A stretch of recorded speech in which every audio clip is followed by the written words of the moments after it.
ओवीचं स्मरण करूयात. ओम नमो जी आद्या वेद प्रतिपाद्या जय जय स्वसंवेद्या आत्मरूपा.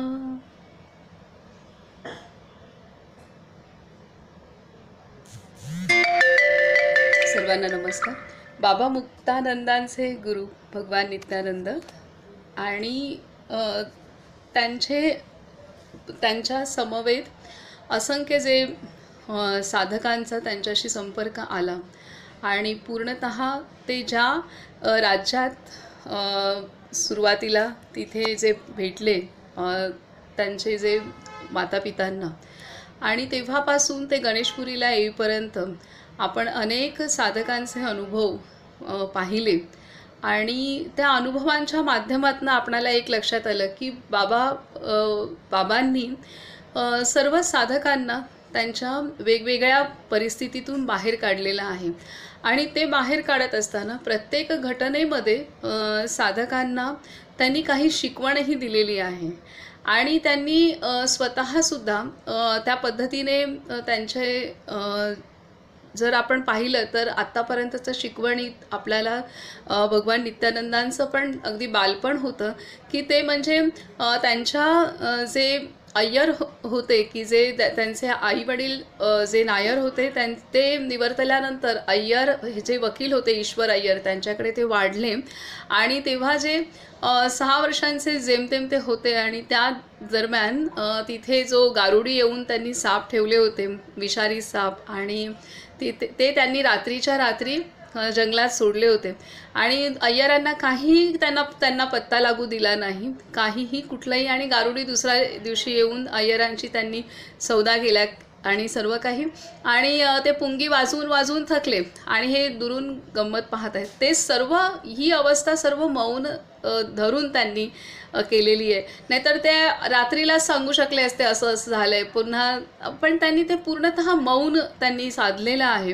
तर आपणाला भगवान नित्यानंदांच्या संपूर्ण जर त्यांचं बालपणापासून ते निर्याणापर्यंतचा जो कालावधी आहे त्या सर्व कालावधीमध्ये भगवान नित्यानंदांनी मौनाची साधना स्वतः मौन अवस्थेत ते राहिलेले आहेत आणि त्यांनी त्यांची जी अवधूत अवस्था आहे ती अवधूत अवस्था त्यांना ह्या जन्मामध्ये ह्या जन्मातही त्यांनी जेव्हा ते पुन्हा त्यांच्या ईश्वर अय्यर यांच्या घरी आले तोपर्यंत त्यांनी जे हिमालयात आणि अन्य ठिकाणी जी साधना केली असेल त्या संदर्भात बाबांनी काही विशेष सांगितलेलं नाही कारण ते मौनच राहत होते. तर त्यामुळे आपल्याला विशेष माहीत नाही काय पण त्यांनी मूलतः ते इतकं सर्व घेऊन आले होते अनंत जन्मांचं त्यांचं साधनेचं बळ आणि इथे आल्यानंतर त्यांनी विशेष म्हणजे मौनाचं धारणा ही एक मोठी साधना त्यांनी स्वतःच्या दृष्टीने सुद्धा केलेली आहे आणि हा खूप मोठा संदेश आहे त्यांच्या पूर्ण जीवन चरित्राचा की जो आपल्या सर्वांना खूप काही शिकवण्यासारखं आहे आणि बोलले तेवढंच की जेवढा काही गोष्टी लक्षात आणून द्यायच्या असतील तेवढंच बोलले किंवा एवढंच बोलायचे आणि अशा ही महत्त्वाची गोष्ट आहे त्यांच्या ह्या महान विभूतींच्या व्यक्तिमत्वातनं शिकण्याची ह्या संतां म्हणजे बाबा भगवान नित्यानंदांकडून विशेष शिकण्याची.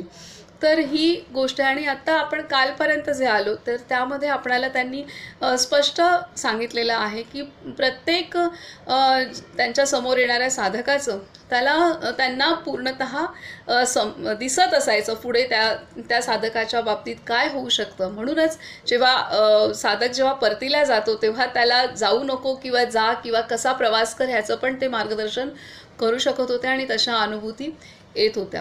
दुसरी महत्त्वाची गोष्ट म्हणजे त्यांनी एका साधिकेला जे संदेश दिला की बाबा तू तिचा मुलगा गायब झाला होता आणि तो भेटत नव्हता तर त्यावेळेला ती गणेशपुरीला आली तर तेव्हा तिला विशेष सांगितलं की तुला इथपर्यंत यायची आवश्यकता पण नव्हती अशी कोणतीच गोष्ट नाही की म्हणजे की जी इथे बसून कळत नाही. म्हणजे अगदी अगदी मुंगीची हालचाल पण कळू शकते, एवढं त्यांना ते ज्ञान होतं.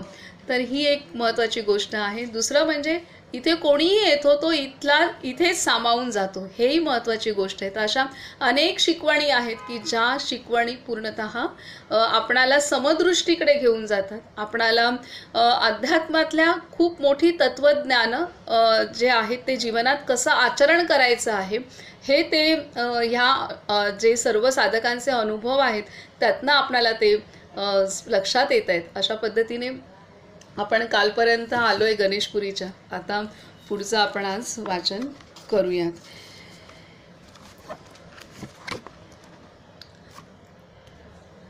आता आपण काल शेवटचा अनुभव जो पाहिला होता की भरभराटीला चाललेला उद्योग बाबा बंद करायला सांगतायत आणि तो त्याने केला नाही आणि शेवटी त्याला ती वेळ आली आणि त्यानंतर त्याचं डिप्रेशन अगदी आत्महत्येपर्यंत गेलं आणि त्यातनं त्यांनी सोडवलं, पुन्हा त्यांचा व्यवसाय सेट झाला. इथपर्यंत आपण काल आलो होतो.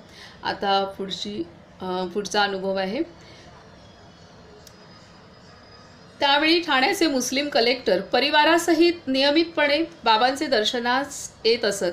एक वेळ ते सार्वजनिक दर्शनाचे वेळी रांगेत उभे राहून दर्शन घेताना बाबांनी त्यांच्या डोक्यावर हात ठेवून आशीर्वाद दिला. एकदा गोकुळाष्टमीला रात्री कैलास हॉलमध्ये कृष्णलीला नाटक आयोजित करण्यात आले होते. बाबांनी 10 मिनिटे वातानुकूल खोलीत बसून ते नाटक पाहिले. मध्यरात्री बरोबर 12 वाजता बाबा म्हणाले, हा कृष्णजन्म झाला. सर्व भक्तांनी त्यांना आरती ओवाळली व नमस्कार केला. सर्वजण आनंदाने प्रसाद ग्रहण करीत होते आणि बाबा पंक्तीमधून प्रसन्न वदनाने फिरत होते. शिवरात्रीच्या पर्वणीला हजारो लोक बाबांच्या दर्शनास जात. बाबा कैलासच्या गच्चीवरून भक्तांना दर्शन देत. उपवासाच्या दिवशी खजूर, रताळी, शेंगदाणे वगैरे वाटले जात. दुसऱ्या दिवशी सर्वांना पोट भरून जेवणाचा प्रसाद देण्यात येई. कैलासच्या दरवाजापासून कुंडापर्यंत 4 पंक्ती बसत. प्रसादाचे वितरण आणि अन्नदानाची सेवा दिवंगत शांताराम शेट्टी करीत. एक गुजराती व्यापारी बाबांच्या दर्शनास नेहमी येत असे. त्याला एकदा त्याच्या व्यापारास्तव तातडीने अमेरिकेला जावे लागले. विमानात असताना त्याच्या मनात एकाच गोष्टीची खंत होती की निघण्यापूर्वी बाबांचा निरोप व आशीर्वाद घेऊ शकलो नाही. नवल म्हणजे बाबांनी विमानातच प्रकट होऊन त्याला अभय दिले. अमेरिकेहून परतताच गणेशपुरीला जाऊन बाबांना साष्टांग नमस्कार केला. भगवान हसत त्याला म्हणाले, इथे काही नाही, सारे काही तुझी भावना. तू आठवले ते तुला पावले. तर विमानात आठवण केली आणि तिथे त्यांना दर्शन झालेलं आहे. स्मर्तुगामित्व असतं संतांचं. हे वेळोवेळी स्पष्ट होत आहे. आता पुढची आठवण आहे. सुप्रसिद्ध चित्रकार प्रभाकर गणपत शिरूर ताडदेवला राहत असत. त्यांनी टाइम्स ऑफ इंडियामध्ये बरीच वर्ष नोकरी केली. अचानक त्यांना ऐकायला कमी येऊ लागले. ओठांना चिरा पडल्या, तोंडाला फोड आले, काही खाता पिता येईना. बरेच प्रयत्न झाले, सुधारण्याची लक्षणं दिसत नव्हती. त्यांची पत्नी सगुणा, मेवणी शांता आणि सासू सुमित्रा तिघांनाही बाबांवर फारच श्रद्धा होती. तिघांनी शेवटचा उपाय म्हणून प्रभाकरांना गणेशपुरी चलण्याचा आग्रह केला व एके दिवशी सकाळी ती सर्व बाबांच्या दर्शनास गेली. बाबा आराम करीत होते. काही वेळाने डोळे उघडून हळूच बघितले आणि म्हणाले, परत जा. तरी ते शांतपणे हात जोडून उभे राहिले. पुन्हा डोळे उघडून बाबा म्हणाले, काय पाहिजे? सुमित्राने प्रभाकरची दुर्दशा सांगितली आणि संकट विमोचनासाठी प्रार्थना केली. बाबा शांतपणे म्हणाले, तुमच्याकडे दत्तात्रयाचा फोटो आहे का? घरी नसला तरी मी आणीन, सुमित्रा उत्तरली. दररोज फोटोला फुलांचा हार खास करून गुरुवारी घालत जा, सर्व काही ठीक होईल. बाबांनी दिलासा दिला. घरी परतल्यावर लगेच दत्तात्रयांच्या फोटोला हार घालून नमस्कार केला आणि चमत्कार घडला. प्रभाकरची पीडा कमी झाली व काही दिवसांतच ते संपूर्ण बरे झाले. ते केव्हाही बाबांच्या कृपाप्रसादाविषयी आठवण करीत. शिवाय म्हणत, मी 8-9 वर्षांचा असताना माझे मामा विठ्ठल वासुदेव मला सांगत असत की बाबा त्यांच्या घरी व त्यांचे शेजारी अनंत कृष्णराव यांच्या घरी एकाच वेळी दिसले होते. म्हणजे त्यांच्या घरी पण आणि शेजारच्यांच्या घरी पण एकाच वेळी ते दिसले होते. अशा रीतीने ते म्हणजे त्यांचं अस्तित्व, ह्या संतांचं अस्तित्व एकाच वेळेला ते अनेक ठिकाणी दिसू शकतात अशा पद्धतीने असतं. एकच मिनिट. तर अशा ठिकाणी एकाच वेळेला अनेक ठिकाणी दर्शन देण्याची शक्ती, सामर्थ्य त्यांच्यामध्ये असतं. आता पुढे सांगतात की बाबा कैलासमध्ये राहायला आले.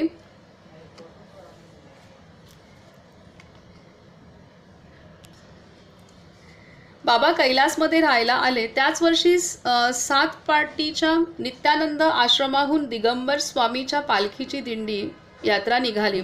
5 दिवसांनी वसंत पंचमीच्या दिवशी पालखी गणेशपुरीस पोचली. पालखीच्या सोबत स्त्री पुरुष अबालवृद्ध लहान अर्भकाला कडेवर घेतलेल्या माऊल्या अशी शेकडो भक्त मंडळी नित्यानंदांचे भजन करीत करीत नाचत गाजत थंडीत कुडकुडत चालत आले होते.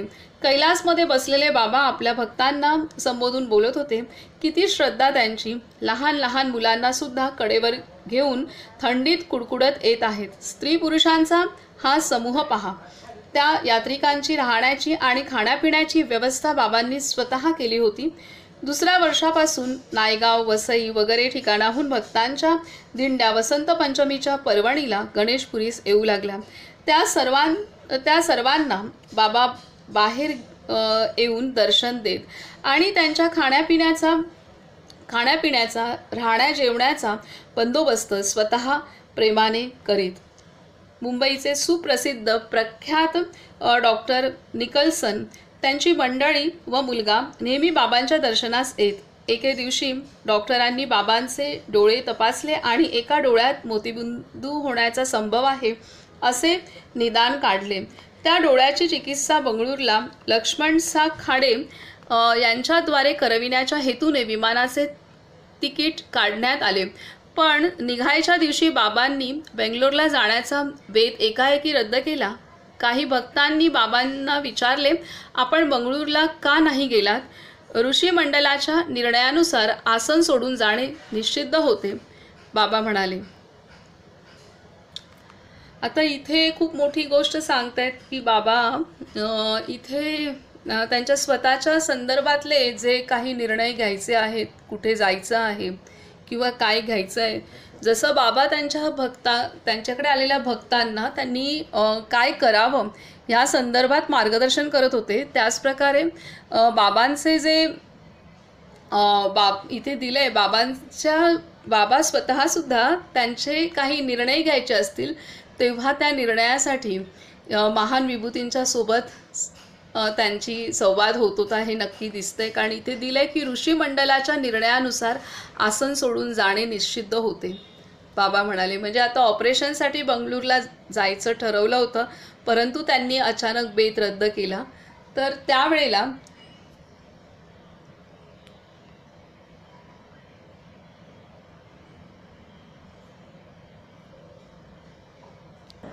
त्यांनी जे दिलेलं आहे की अचानक बेत, तिकीट पण काढलेले आहेत पण अचानक बेत रद्द केला गेलेला आहे. तर इथे स्पष्ट देत आहेत की ऋषी मंडलाच्या निर्णयानुसार आसन सोडून जाणे निषिद्ध होते. ऋषी मंडलाचा निर्णय. तर त्याच्यामुळे बाबा वैयक्तिक स्वतः कुठं जायचं असेल, काय करायचं असेल तर त्या संदर्भात इथं त्यांनी दिलेलं आहे स्पष्ट. त्या आपल्याला या एका घटनेतनं समजू शकतं की जसे ते आपल्या भक्तांना त्यांचं मार्गदर्शन करायचे, तसेच बाबा त्यांच्या जे काही गोष्टी, कुठल्याही गोष्टी करायच्या असतील तर त्यावेळेला ऋषी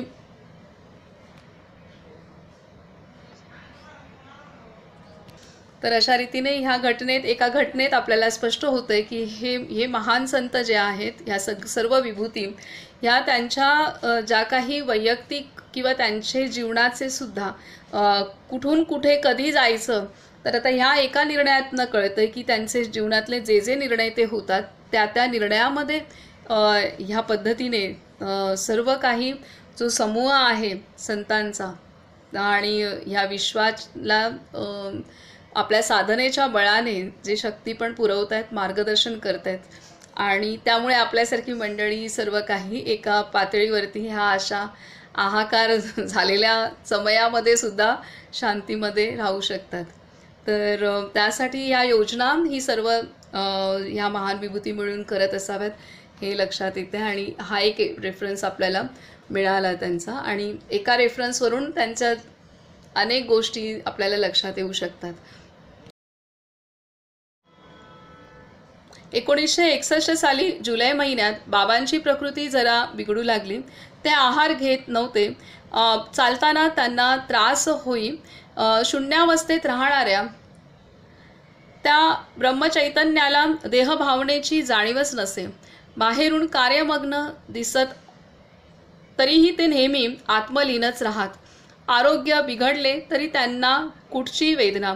भक्तांच्या आग्रहामुळे ते कधीकधी औषध घेत. देह क्षीण होत होता. बाबांचे भक्त डॉक्टर उग्राणकर, डॉक्टर हेगडे वरचेवर येऊन त्यांना तपासून जात. औषधोपचार यथाशक्ती चालू होते. करी अण्णा शिरीष नारायण नायरच्या हाताने अन्नाचे 2 घास लोणच्याबरोबर घेत असत.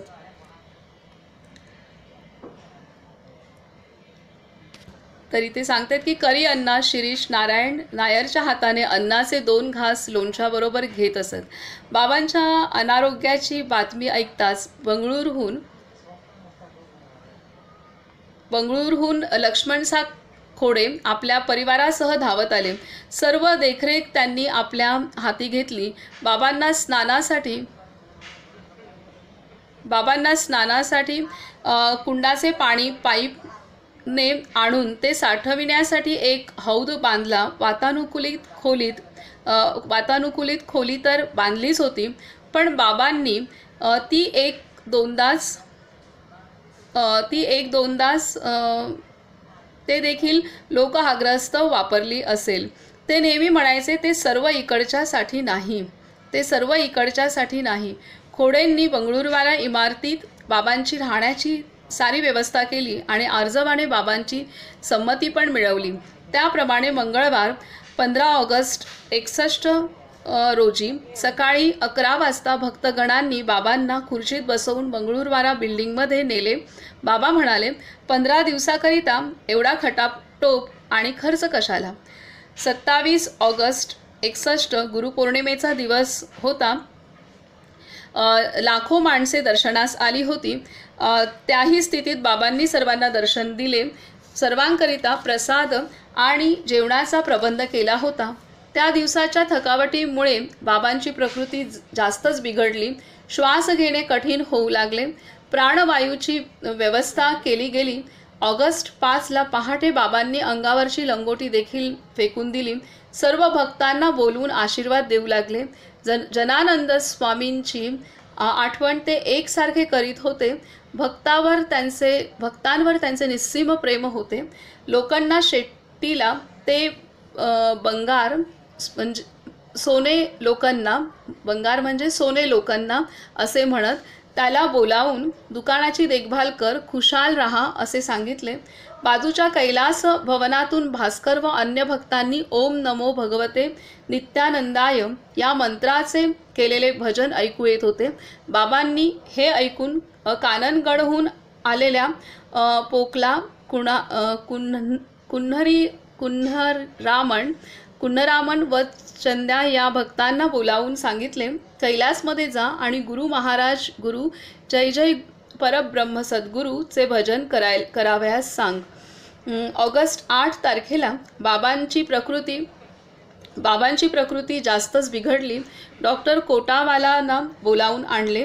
बाबांजवळ डॉक्टर निकलसन, त्यांची पत्नी पारेख शेठ, मुक्तानंद स्वामी, करी अण्णा शेठ, महाबळ स्वामी, माधव कामत, वेलजीभाई, गोपाळ मामा असे अनेक भक्त उभे होते. सर्व चिंतामग्न आणि निराश. सकाळीच लक्ष्मणसाग खोडे यांनी शिजविलेल्या मुगाचे थोडेसे पाणी पाजले होते. साधारण 9 वाजता स्वतःशीच बोलू लागले, स्वामी आला, ऋषी महात्मा झाला, देव झाला, आता स्थिर समाधी. काय म्हणतायत ते? स्वामी आला, ऋषी महात्मा झाला, देव झाला, आता स्थिर समाधी. ते हलक्या अस्पष्ट स्वरात बोलत होते. साधारण 10:40ला बाबांनी आपले हात पाय नीट ठेवले व एक ऊर्ध्व श्वास घेऊन अनंतात विलीन झाले.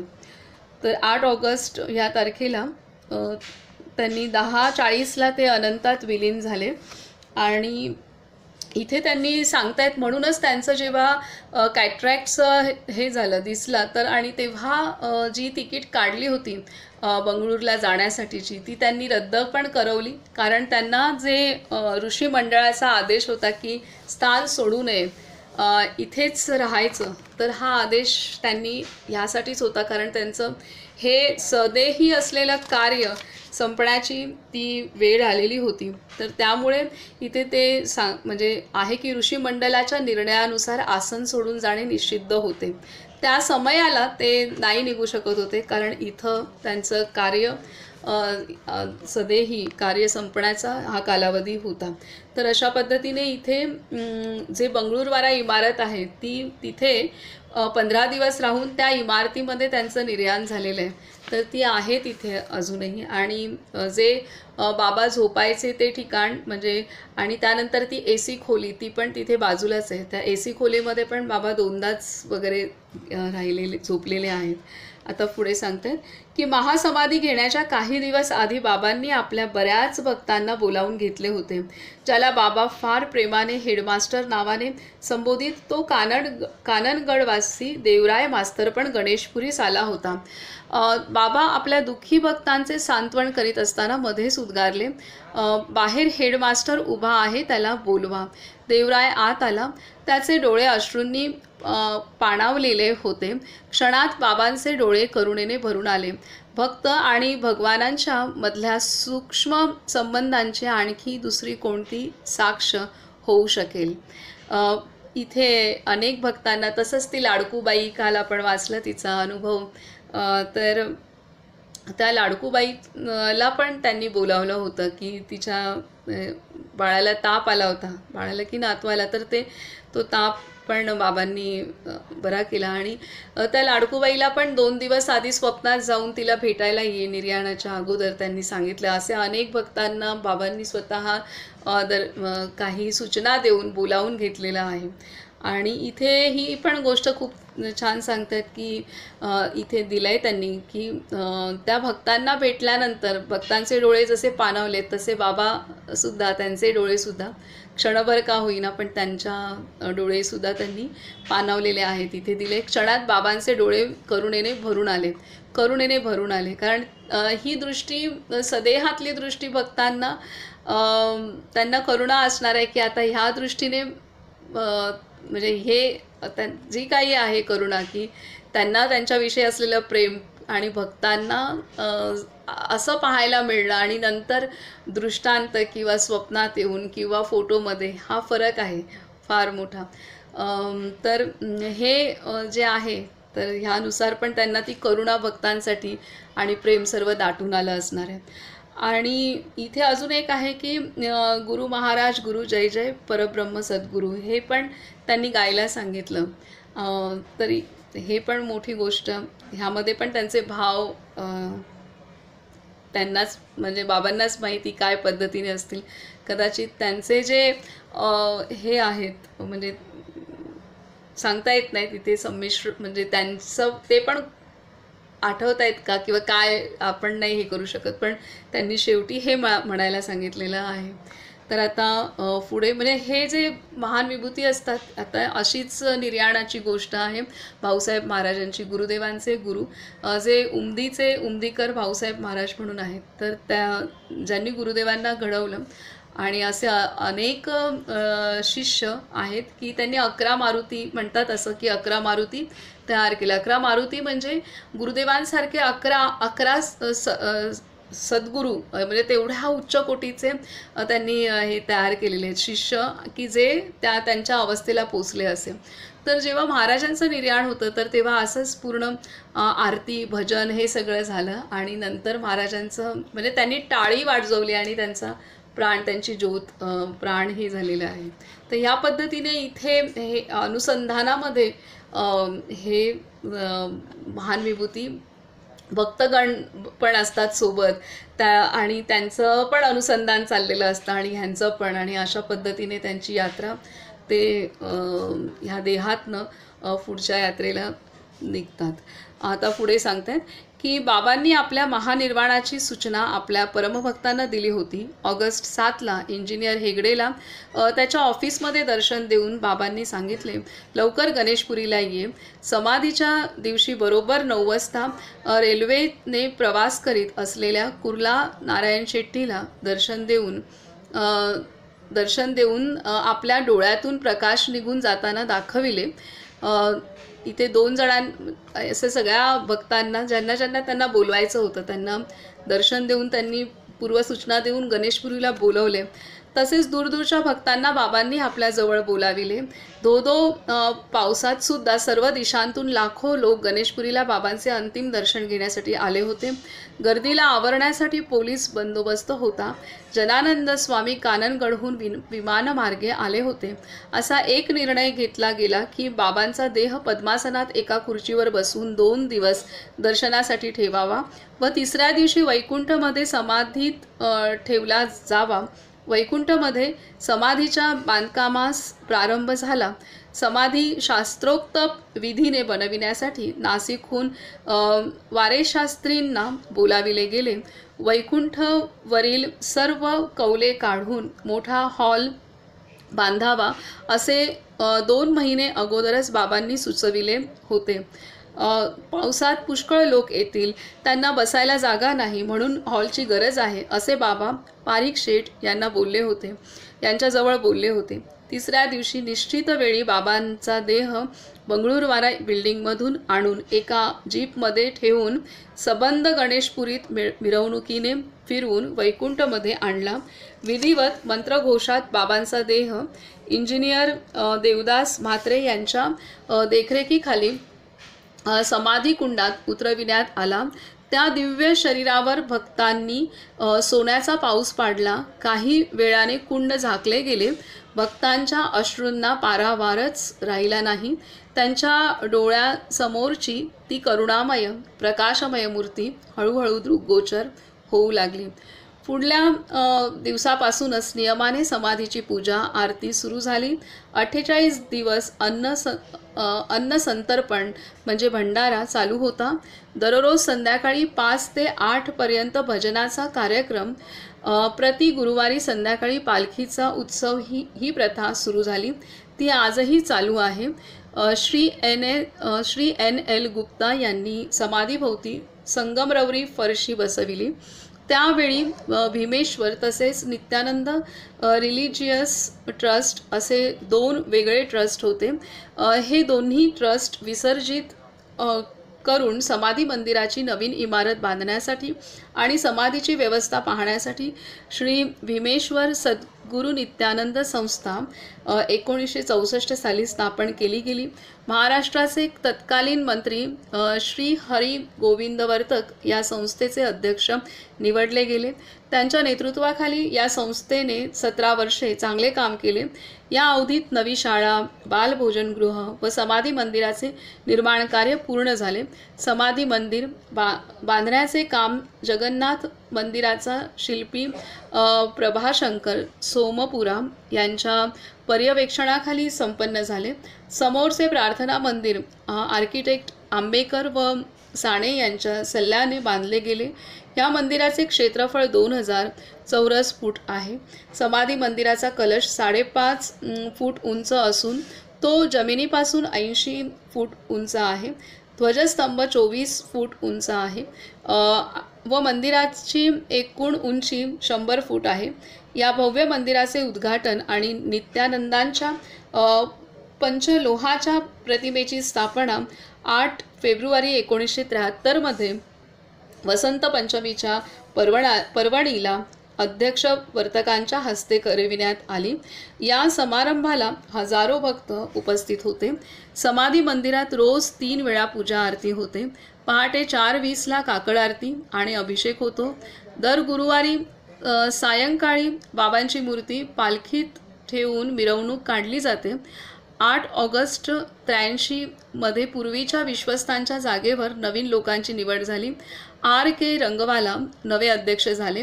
त्यांच्या नेतृत्वाखाली संस्थेने नित्यानंद ज्योती व नित्यानंद प्रसाद अशा 2 इमारती यात्रेकरूंच्या सोयीसाठी बांधल्या आणि बालभोजनगृह अन्नपूर्णा इमारतीत बाबांचा प्रसाद म्हणून कॅन्टीन सुरू केले.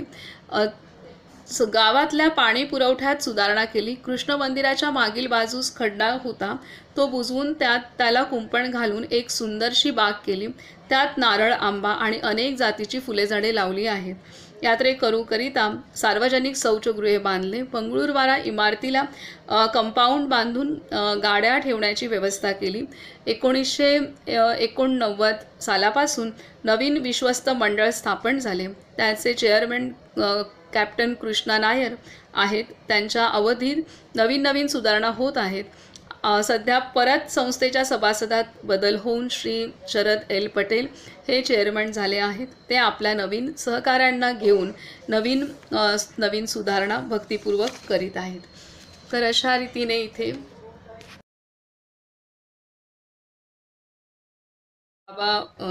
बाबांचं पूर्णतः निर्याणापर्यंत एक संक्षिप्त चरित्र इथे दिलेलं आहे पूर्णतः, की त्यामध्ये विविध घटना आपणाला त्या घटनांच्या मध्ये कसे संत कसे मदत करतात भक्तांना आणि त्यांना त्यांचे जे काही अडथळे आहेत त्यातनं दूर करून त्यांना भक्ती मार्गाला लावतात. आणि त्याचबरोबर बाबांनी प्रत्येक ज्या सूचना केलेल्या आहेत त्यातनं पण खूप मोठा सार आपल्याला बराच शिकायला मिळालेला आहे. आणि इथे निर्याणाची पण गोष्ट आहे, ती पण पूर्णतः त्यांनी 2 महिने आधीच कुठं समाधी करायची आहे आणि काय हे नकळत त्यांना ते जे वैकुंठ होतं तिथंच त्यांची समाधी आणि तिथं त्यांनी ते काही योजना करून घेतल्या आणि तिथंच मग नंतर ते कळतं की ह्यांनी त्या पद्धतीने त्यांची ती इच्छा असावी. तर अशा पद्धतीने भगवान नित्यानंद हे त्यांचा देह त्यांनी पंचत्वात विलीन केला आणि सूक्ष्म रूपाने ते पूर्णतः कार्यरत आजही आहेत. आणि आता आपण तर इथे या पद्धतीने सुंदर इथे दिलेलं आहे सगळं. चैतन्याचे केंद्र हे पुढचं प्रकरण आहे जे 2 पेजेसचं आहे. तर बाबा आपले स्थूल शरीर टाकल्यानंतर सूक्ष्म रूपात राहून भक्तांना दर्शन देऊन रक्षण करतात. समाधी मंदिर या मृत्युंजय चैतन्याचे केंद्र बनून त्याची किरणे अवघ्या विश्वाला प्रकाशित करीत असतात. अंतःकरणपूर्वक स्मरण करणारे भक्त या चैतन्याची मदत अजूनही घेतात. बाबा समाधीस्थ झाल्यावर रुडी नावाचा त्यांचा एक अमेरिकन भक्त समाधीच्या दर्शनासाठी गणेशपुरीला आला होता. म्युझियम बांधून नित्यानंदांना अर्पण केलेले बोमन बेहराम यांच्याबरोबर पहिल्या कुंडात स्नान करीत असता रुडीने बाबांना कुंडाच्या टाकीवर बसलेले बघितले आणि स्नानानंतर त्याने फिरून बाबांना समाधीच्या वरती जिथे त्यांचा फोटो ठेवला होता तेथे प्रत्यक्ष पाहिले. अमेरिकेला परतल्यानंतर रुडीने आपल्या गावी एक आश्रम बांधून त्यात नित्यानंदांची भव्य प्रतिमा स्थापन केली. रुडीचे शिष्य त्याला स्वामी रुद्रानंद या नावाने ओळखतात. काही वर्षापूर्वीच ते स्वामी स्वर्गवासी झाले. बाबांचे भक्त वसई राजगोपाल भट्ट यांचा भाऊ व्यंकटराम मूत्रपिंडाच्या वेदनेने हैराण झाला होता. कुठलाही औषधोपचार यशस्वी न झाल्याने डॉक्टरांनी त्यावर शस्त्रक्रिया करण्याचा सल्ला दिला. ऑपरेशनच्या आधी व्यंकटराव समाधी मंदिराला आले. त्यांनी बाबांकडे प्रार्थना केली की आपणच मला वाचवू शकणार. ऑपरेशन थिएटरात बाबांनी व्यंकटरावांना दर्शन देऊन अभय हस्ताने आशीर्वाद दिला. ऑपरेशन यशस्वी पार पडले आणि व्यंकटराव बरे झाले. ते वारंवार गणेशपुरीला समाधी दर्शनासाठी येत असतात. तसेच बच्चूभाई पारीख कानाच्या शस्त्रक्रियेसाठी इस्पितळात गेले. बाबा प्रत्यक्ष प्रकट झाले व त्यांनी आपल्या भक्ताचे रक्षण केले. कुर्ला कमानीजवळ मोहन रामचंदानी नावाचा एक भक्त राहतो. त्याची मुलगी सोनी हिला पोलिओ झाला होता. तिला सडकून तापही येत होता. रामचंदानीने आपल्या मुलीला KM हॉस्पिटलमध्ये दाखल केले. सोनीला वाचविणे अशक्य होते. डॉक्टरांनी सल्ला दिला की ऑपरेशन करावे. ऑपरेशनच्या 1 दिवस अगोदर बाबांनी त्या मुलीचा मामा वासुदेव हेमनानीला स्वप्नात दर्शन देऊन म्हटले, मुलीला लगेच गणेशपुरीला आणा व कुंडात स्नान करवा. ऑपरेशनची काही जरुरी नाही. दुसऱ्या दिवशी पहाटे हेमनानी KM हॉस्पिटलला गेले आणि सोनीच्या आईवडिलांना स्वप्नाची हकीकत समजावून सांगून सोनीला हॉस्पिटलमधून थेट गणेशपुरीला घेऊन गेला व तेथील कुंडात स्नान करविले. स्नान संपल्यावर मुलीला समाधी दर्शनासाठी नेले. 2-3 दिवसातच सोनीची तब्येत सुधारू लागली. काही दिवसांनी सोनीला पूर्ण स्वास्थ्य प्राप्त झाले. बाबा समाधीच्या नंतरही आपल्या लीला दाखवून भक्तांचे रक्षण करीत असतात. त्यांच्या करुणेचा प्रवाह अव्याहत रीतीने वाहत आहे. जो या प्रवाहात बुडतो त्याला दुःख शिवू शकत नाही, त्याला अक्षय शांती प्राप्त होते.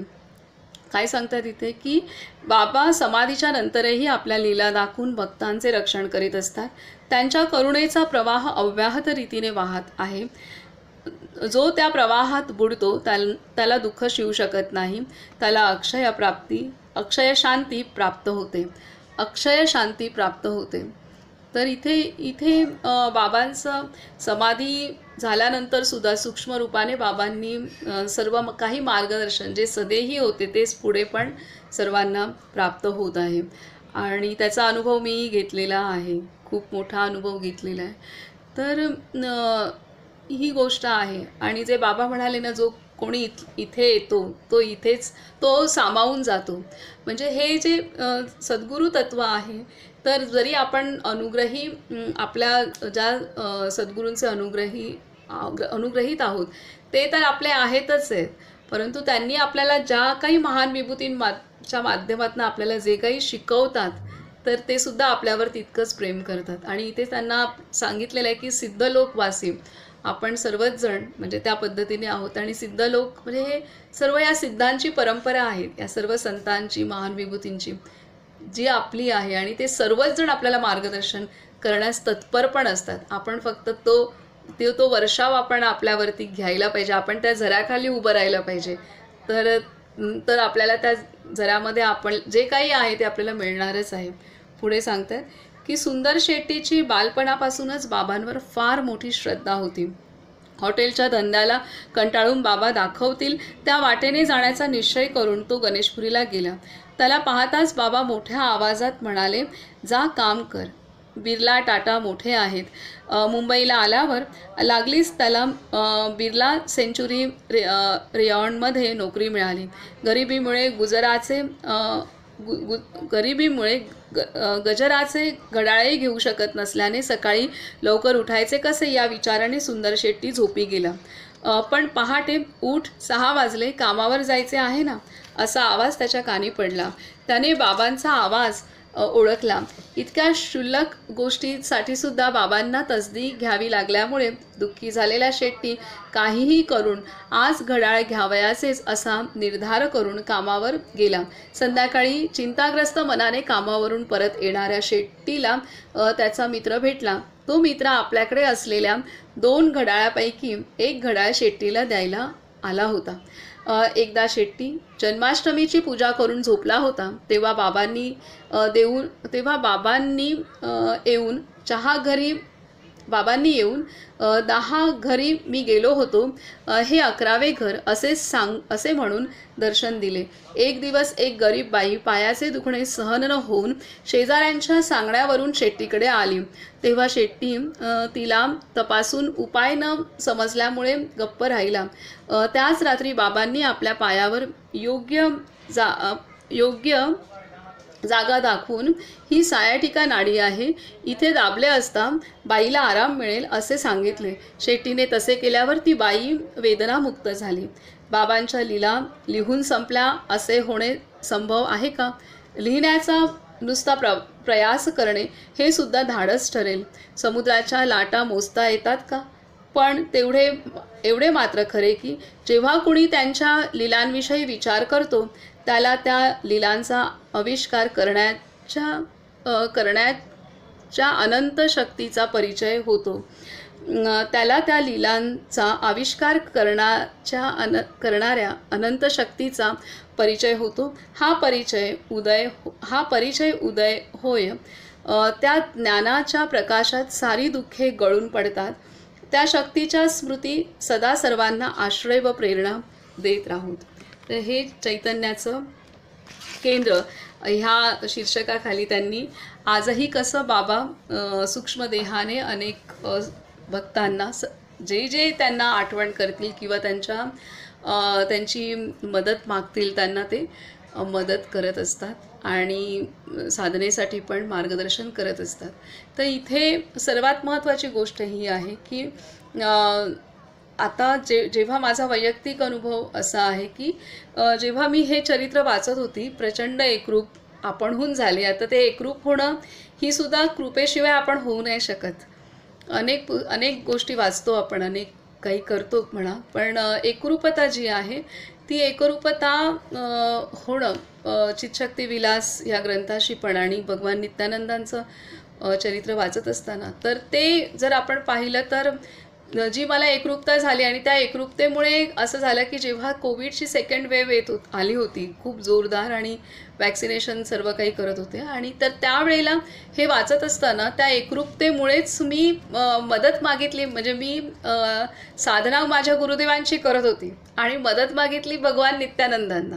ही घडलेली माझ्या जीवनातली गोष्ट आणि मी गुरुदेवांना म्हटलं सुद्धा मी आता हे वाचते तर मी आता त्यांच्याकडे म्हणजे असं नाही की मला भेद करायचा तो भाग नाही आहे, पण त्यांच्याशी एकरूपताच इतकी झाली. माहीत नाही काय ह्यामध्ये काय आहे मला नाही माहिती, पण मी त्यांना सांगते सुद्धा की आता असं असं आहे आणि मदत मी इथून मदत किंवा मला प्रार्थना मदतीसाठी इथे केली. आणि मी माझ्या जीवनात फार कमी क्षण असे आहेत की काही मागितलं असेल किंवा आत्तापर्यंत तर मला असं आठवत नाही आहे हे कोविडच्या दरम्यानच प्रार्थना केलेली असेल मागण्याच्या दृष्टीने तर ही आहे. आणि जेव्हा माझं नाम झालं अनुग्रह त्यावेळेला ती एक घटना आहे कधी सांगू तर तेव्हा एकदा काही व्यक्त करणं झालं होतं, परंतु कोविडच्या दरम्यान जे प्रार्थना झाली ती खूप वेगळी झाली आणि ती पहिल्यांदा मागणं झालं असेल आणि त्यानंतर मग सर्व काही घडलं पुढे. आणि असंच सर्व आता आमची सोसायटी पण त्यावेळेला सील केली होती आणि म्हणजे ते एप्रिलचा महिना होता. एप्रिलच्या 1 तारखेपासूनच 28-29 तारखेपर्यंत आमच्याच घरातले सदस्य एक करत सगळ्यांना त्रास झाला आणि कोणाची मी टेस्ट केली नव्हती, काही नाही. आयुर्वेद औषधं आणि फक्त एक अँटीबायोटिक जे सिम्पल त्या आधारे सर्व काही झालं. आम्ही कोणी घरात 10 जण मेंबर्स आहेत, कोणीही वॅक्सिनेशन घेतले नाही आहेत, कोणीही नाही आणि घेणार म्हणजे कुठलेच घेणार नाही आहे पुढे पण कधी काय आलं तर त्या दरम्यान आम्ही वॅक्सिनेशन घेऊ नये हाही खूप प्रचार केला होता आयुर्वेदाच्या लेखांच्या माध्यमातून. आणि त्यानंतर एप्रिलच्या अंती आमची सोसायटी सील झाली का तर आमच्या सोसायटीत 7 मेंबर्स भेटले होते जे कोविड पॉझिटिव्ह आले आणि माझी भाची हसते आणि ती म्हणाली ही तर सोसायटी आधीच सील झाली असती कारण आपल्याच घरात 7 मेंबर्स आहेत आणि त्यातल्या 1-2 सोडून बाकी सगळ्यांना झालं होतं. पण आम्ही शेजाऱ्यांना पण कळू दिलं नव्हतं की किंवा त्यावेळेला कोण कोणाकडे जातच नव्हतं. तर त्यामुळे इथे एकेकांना इतके ताप येत होते तर काय होत होतं तरीसुद्धा आम्ही शांत होतो. तर ही जी शांतता आहे ना ही शांतता आपले संत आपल्याला प्रदान करतात. म्हणजे ही शांतता किंवा माझ्या बाबांना तेव्हा 12 दिवस कंटिन्युअस 102 ताप होता तरी मला काही भीती नाही वाटली आणि त्यात खूप काही अनुभव आहेत. कुठलीच भीती नाही वाटली, कसलीच नाही वाटली, म्हणजे काहीही नाही वाटलं. तर ही जी भीती म्हणजे ही जी निर्भयता आहे ही निर्भयता ध्यानातनं प्राप्त झालेली आहे आणि ती ध्यानातनं प्राप्त होण्यासाठी जी एकरूपता आहे ती एकरूपता हे चरित्र वाचन झाल्यामुळे ती त्यांनी करून घेतली एकरूपता. म्हणजे ती मी म्हणेन की मी केली असं नाही आहे किंवा जी हे होतं म्हणजे आपण आता हे शब्दात नाही सांगता येणार आहे कुठलीच गोष्ट, पण म्हणजे एक वेगळं आहे. तर त्याच्यामुळे ना शरण जाणं महत्त्वाची गोष्ट आहे आणि समदृष्टी महत्त्वाची आहे की माझे सद्गुरू मला सर्व जे मी वाचते तर सद्गुरू हे तत्व आहे तर त्या तत्वाप्रती निष्ठा श्रद्धा समर्पण प्रेम हे आवश्यक आहे आणि प्रामाणिकपणा हे महत्त्वाची गोष्ट आहे. आणि आकार नाही बघायचं आहे, पण ते तत्त्व पाहायचं आहे आणि ते तत्त्व एवढं मदत करतं आणि तिथं शरण जाणं पण आवश्यक आहे. तर त्यामुळे शरण जाऊन जी शांतता आपण अनुभवतो आणि जे म्हणजे तिथे पूर्ण निर्भय होतो. म्हणजे कितीही काही भीतीचं असेल तरी सुद्धा भीती नाही वाटत, कुठलाही प्रसंग आला तरी नाही होत. तर हे आपणाला संत आपल्याला ती शांती प्रदान करतात आणि त्या शांतीतच निर्भयता आहे पूर्णतः. तर आपण सर्वांनीच आपल्या या भगवान नित्यानंदांकडे प्रार्थना करूयात की उत्तरोत्तर आपला प्रत्येक क्षण हा ह्याच निर्भयतेत आणि ह्याच शांततेत जाओ आणि जे सत्य आहे ते त्या सत्यातच जगण्याचा आणि प्रयास आणि त्या सत्यातच पुढची यात्रा होण्याची आपल्याला शक्ती, बुद्धी आणि आशीर्वाद त्यांनी देऊत. इथं आपण थांबूयात.